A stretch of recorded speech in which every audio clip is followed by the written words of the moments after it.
The US national debt just crossed 100% of GDP for only the second time ever outside of a world war. 3 days ago, Dimon, CEO of JP Morgan Chase, the largest bank in America, sat down at an investment conference in Oslo and told a room full of institutional investors that a bond crisis is coming. In January, Ken Griffin, the CEO of Citadel, stood at Davos and warned that if Americans' fiscal house is not in order, bond vigilantes can come out and retract their price. Two of the most powerful people in global finance, the same message, 3 months apart, and most people your age have no idea what they're actually talking about or why it matters to them personally. So, welcome back, everyone. I'm Michael, and this is the Coal Analyst. Today, I want to walk you through exactly what this number means, where it came from, what history says happens next, and what you actually do about it. So let's go ahead and get into it. What is debt to GDP, and why does it matter more than the headline $36 trillion figure? GDP is the total economic output of the entire country in a single year. Every salary paid, every product manufactured, every service sold, everything.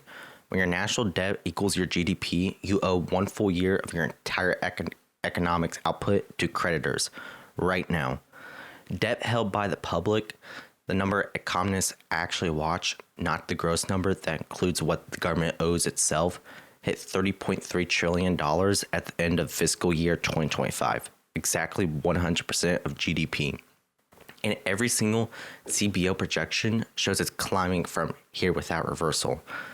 It should reach 107% by 2029, 136% by 2045, and 150%, 56% after. That's not a fridge prediction from a doom blog. That is the Congressional Budget Office, the nonpartisan official scorekeeper of the federal government, and their baseline projection without a recession, without a new war, without another pandemic, just current law on autopilot. And there's a number inside that projection that people almost never talk about.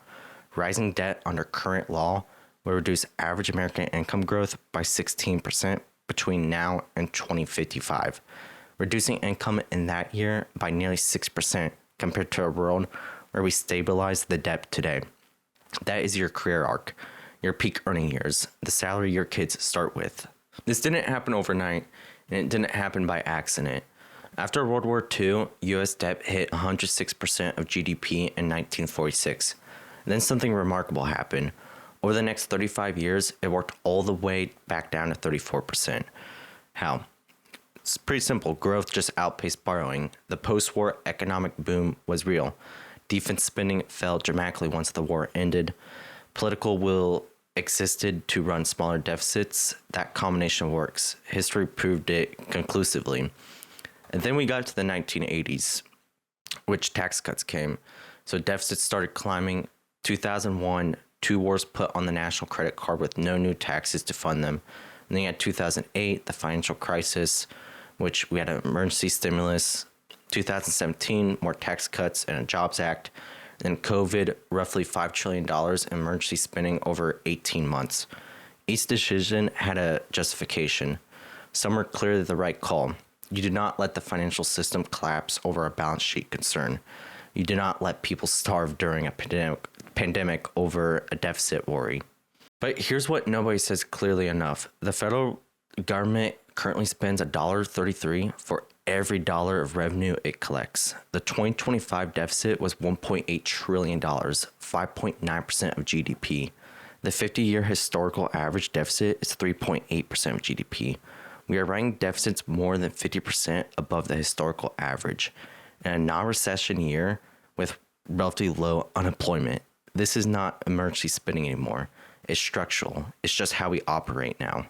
About bankruptcy, it happens 2 ways, slowly, and then all at once.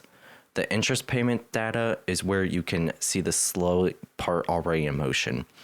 So the federal government spent $1 trillion on interest payments in the fiscal year 2025. $1 trillion, just interest. Not paying down principal, not reducing the debt, just keeping current and old borrowing. Net interest is now the second largest government expenditure behind only Social Security. We spend more on interest than we do on Medicare, national defense, Medicaid, veteran benefits, food assistance, transportation, and science combined. So just read that again. More than defense, more than Medicare, just interest. And the bad thing too is it's accelerating. CBO projects net interest payments with a total of 16.2 trillion over the next decade, rising from 1 trillion in 2026 to 2.1 trillion by 2036. Debt services costs doubled from under 500 billion in 2022 to 1 trillion today in 3 years.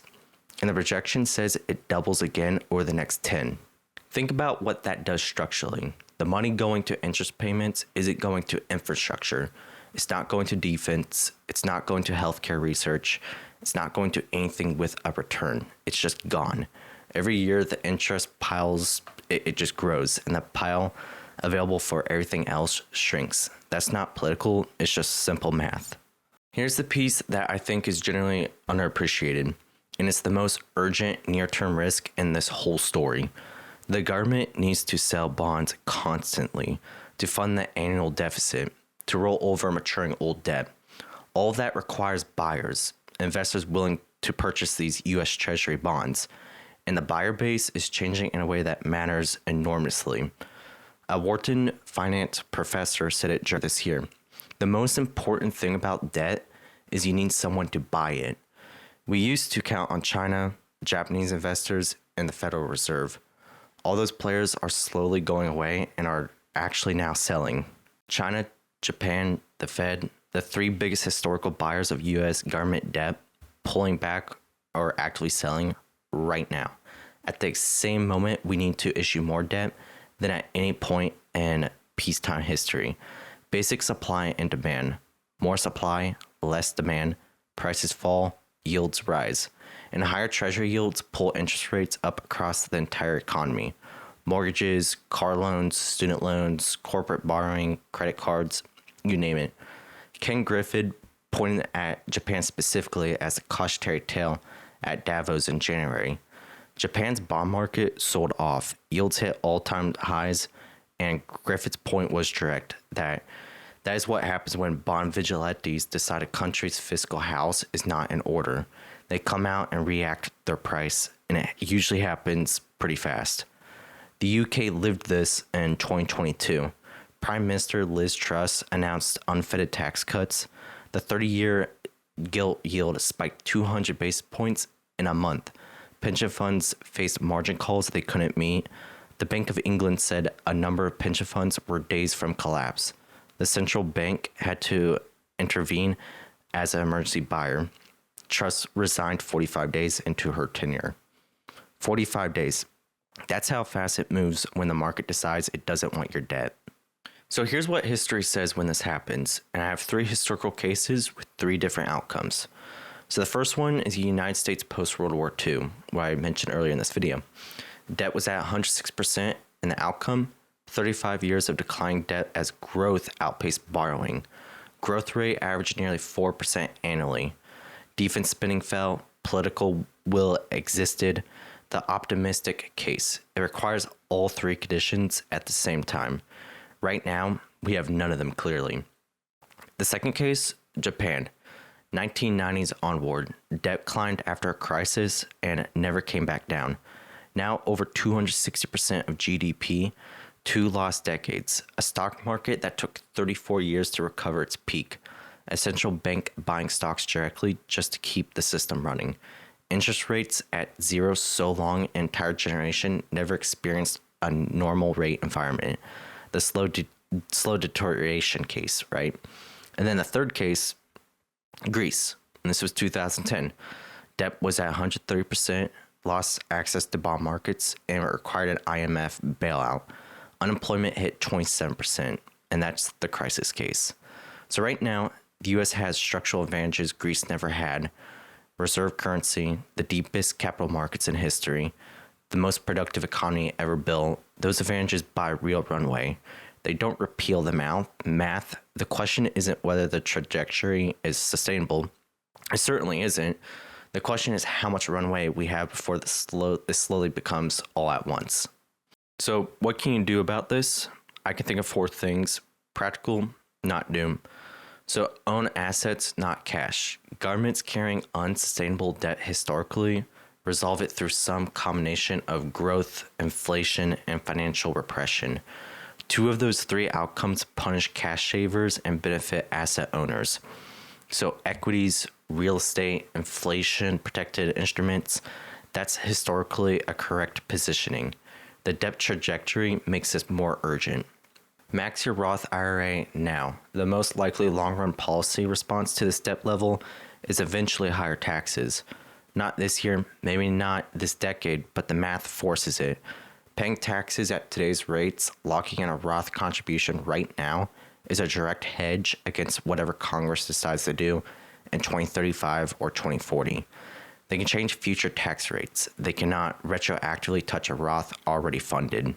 Understand your rate environment. The structural pressure from this debt trajectory keeps rates higher for longer than most people expect. If you're planning to buy a house, finance anything, start a business, price your decisions accordingly. The assumptions that rates normalize to pre-2022 levels anytime soon may be exactly wrong. Don't catastrophize, but don't ignore it. The US has real advantages that buy runway. Even Dalio, who calls this death spiral, says we'll get through it. So the question is the cost of getting there. And the most people who will feel that.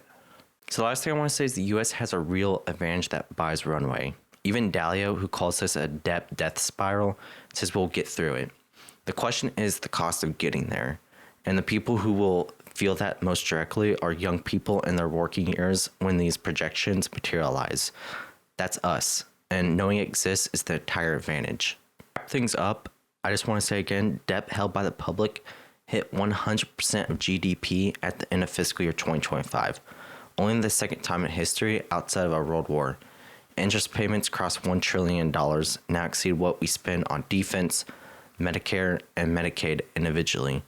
CBO projects that we're going to hit 156% by 2055. The buyer base for US Treasuries is shrinking at the exact moment supply is rising, and two of the most powerful financial executives in the world are saying publicly that a bond market reckoning is coming. The paper markets are mostly calm right now. The politicians are mostly quiet, but the people actually managing trillions of real capital are saying something very different. One of those groups is right, and in every other period of financial history, it has always been the people closest to the money who saw it coming first. If you want me to go deeper on what an actual US bond market crisis looks like, the warning signals, the domino sequence, what it means for stocks and mortgages specifically, drop it in the comments. New video every week. Like and subscribe, and I'll see you in the next one.